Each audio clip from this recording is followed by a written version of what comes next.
how hard has this year been, and how hard does it continue to be each day to deal with your injuries? It's undescribable to say how hard it is. You can't really compare it to anything because no one really understands unless they've been through it as well. You've just got to take every day as it comes. And it is every day, isn't it? The smallest things. What do you find most difficult, Leah? Probably having to put my leg on every day, or like waking up and having to use crutches just to go to the bathroom or into kitchen. I think that's probably what I find hardest because it's what's changed most, not being able to just jump out of bed and get on with day. So you've lost your independence, I suppose. Yeah. And how hard is it to be relying on other people now to help you? It's hard. Like, it took ages for us to get his independence back and to be able to do things on his own. So we're getting there. It's just, it has took obviously a year and we're still not fully there. No, I'm sure you're not. Do you think Leah has changed, or have you changed, or, you know, when you look back at what this year has cost you guys? I think we've become closer as a couple, definitely. And I think we've kind of realised what's kind of important in life, and to just literally take each day as it comes, because you don't know what's around the corner. And yeah, I think we're both being really helpful towards each other, and I don't think we'd have come this far if we didn't have each other, really.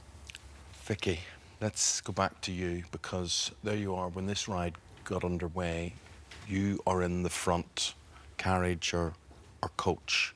Yeah. When did you realise this wasn't going to end well? It's quite weird because even whilst I was queuing, I didn't feel right. Like I knew I weren't poorly, but I just knew that something wasn't quite right, and I should have stuck to my gut. But it was whilst we were going round and we got stuck at the top, the first hill first, and then we set off again. And I saw the cart in front of us, and I wouldn't say it was slow motion, but it was sort of like, it's not there, like, it doesn't happen. Well, it's disbelief, I suppose. You're Yeah. thinking, this can't be about to happen to me. Yeah. What do you remember after that initial impact?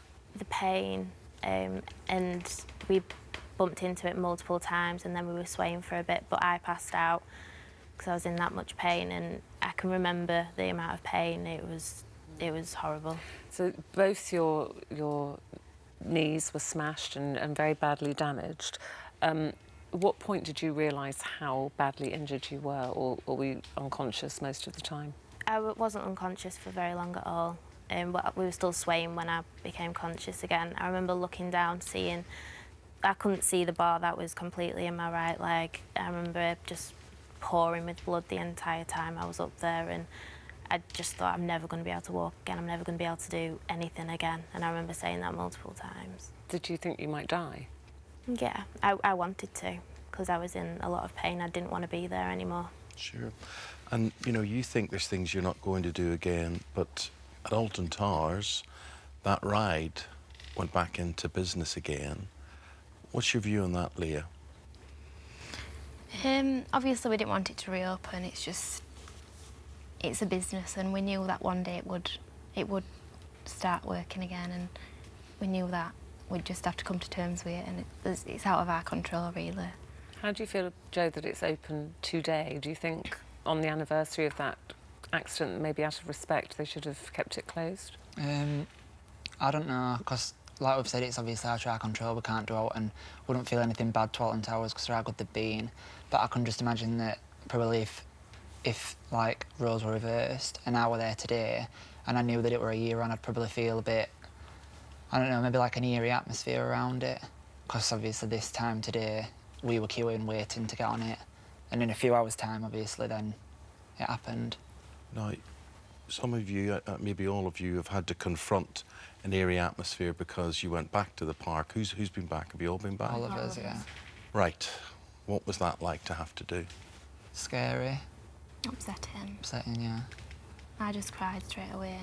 As soon as we pulled in, I just couldn't stop crying. I could see myself on the ride, and I could see everyone stood around watching us, just swinging, and it brought it all back.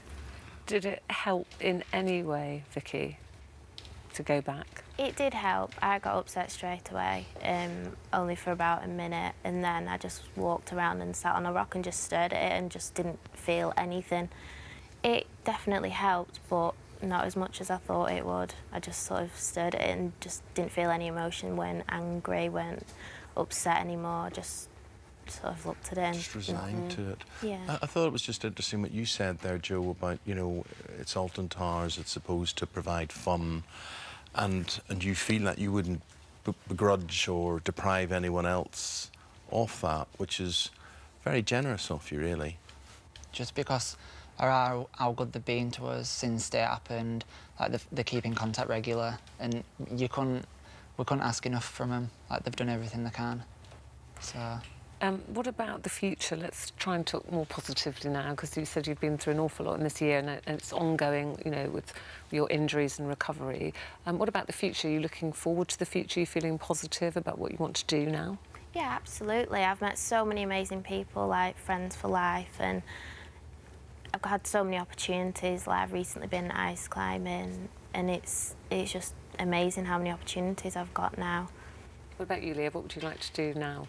How do you see your future? I'm not sure. I want to be able to just live like a normal life and not kind of forget about it, but move on from it. And move on. Yeah.